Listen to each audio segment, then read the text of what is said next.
Okay, well then, good morning. My name is Claire Rosenzweig. I'm President and CEO of the Better Business Bureau of Metropolitan New York, and we are delighted to host this press conference again in collaboration with the New York City Department of Consumer Affairs, the New York State Attorney General's Office, and the U.S. Postal Inspection Service as part of National Consumer Protection Week. Each of us will be addressing consumer protection from a slightly different perspective.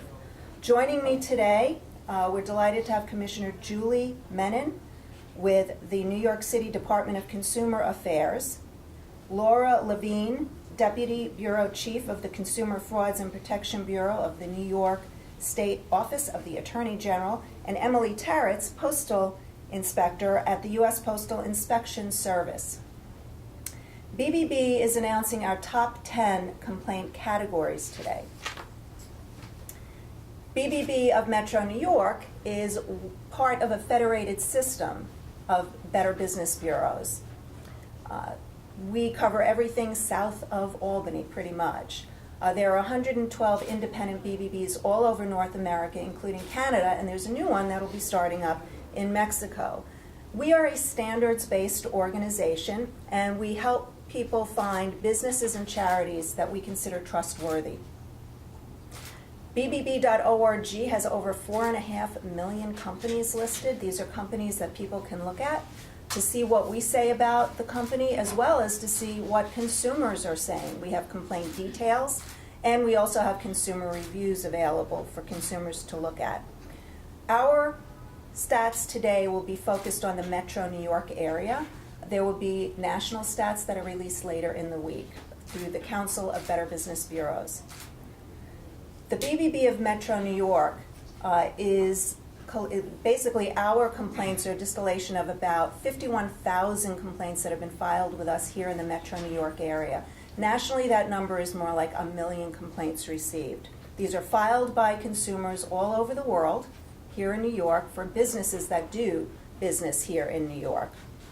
Interestingly, we've seen a decrease in the number of complaints received and an increase in the number of inquiries. We think that's good news, because that means to us that the 9% increase in inquiries, hopefully consumers are doing their homework. They're looking at all of those 4.5 million companies listed. And the number of complaints going down, we hope, is because of all that homework.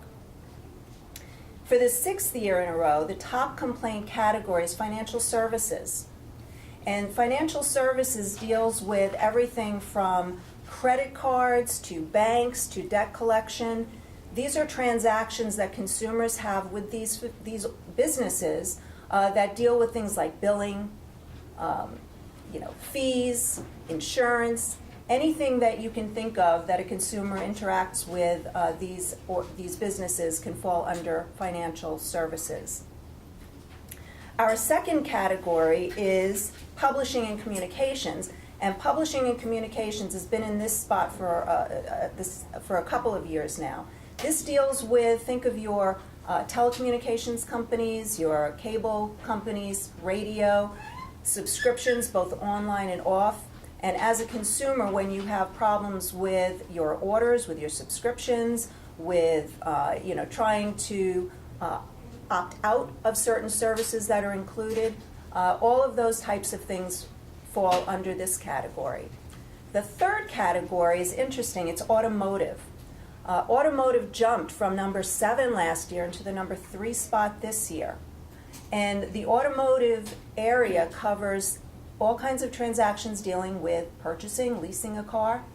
As a consumer, you go in, you've seen an ad, you think you're going to end up paying a certain amount, and by the time the contract is signed, you're looking at it and you're not understanding how the number is what it is. It might have to do with interest rates, it might have to do with fees, it might have to do later after you have the car with opt-in or opt-out services that were included with your purchase. So it can be a host of different things, but it all deals with the automotive industry.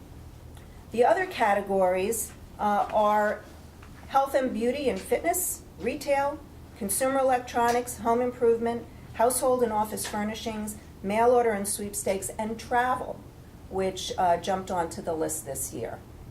We will have consumers to speak to you regarding the automotive industry. We're delighted to have them here. Thank you very much.